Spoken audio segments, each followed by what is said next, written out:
Wala na mga boss, finish na. Grabe itong si Dalton Knecht, most points by a rookie this season with 37 points. Para ngayon ko lang ata ulit nakita na ganito kasaya si LeBron James sa bench since Austin Reeves mga boss. Ano nga ba naging reaction dyan ni LeBron James at Coach JJ Redick? Tara't pag-usapan natin yan.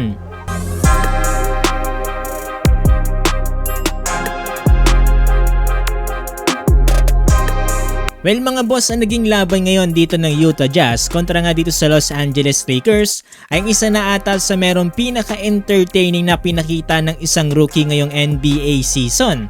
At ito ngayon walang iba kung hindi si Dalton Knecht. Siguro bukod dito kay Dalton Knecht, yung isa pa sa pinaka-entertaining ngayong NBA season ay yung naglalaro dito sa Philadelphia 76ers na TikTok sensation na si Jared McCain. Bukod nga dito sa kanilang dalawa so far ay wala pa akong nakikita ng entertaining na mga players. At yung top 1 at top 2 pick mga boss ay hindi ko nga yan inaabangan. So dito nga pala mga boss sa naging laban ng LA kontra nga dito sa Utah Jazz ay nanalo ang Los Angeles Lakers sa final score na 124-118.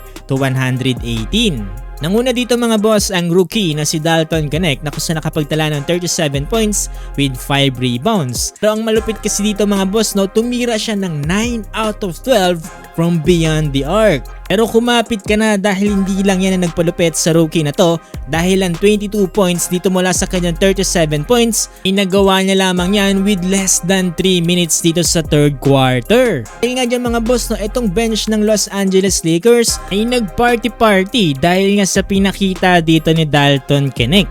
Dahil nga dyan mga boss, hanggang sa ngayon ay unbeaten pa rin itong Los Angeles Lakers kung isasama natin yung last season with 9-0 record na.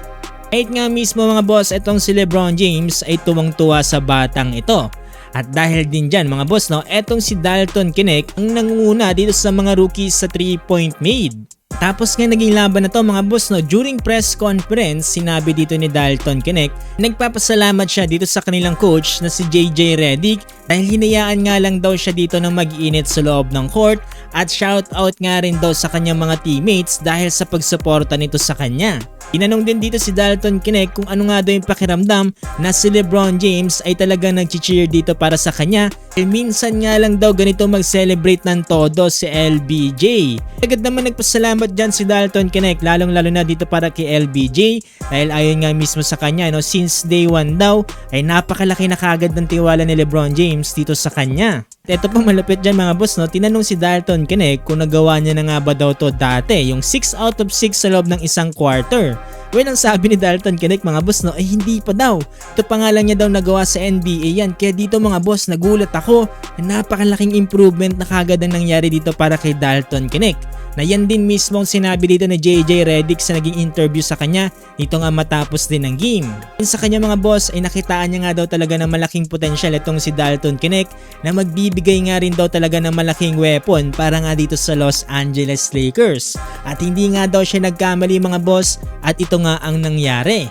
Kahit nga mismo si LeBron James mga boss ay halos may pagkakatulad din sa sinabi ni JJ Redick.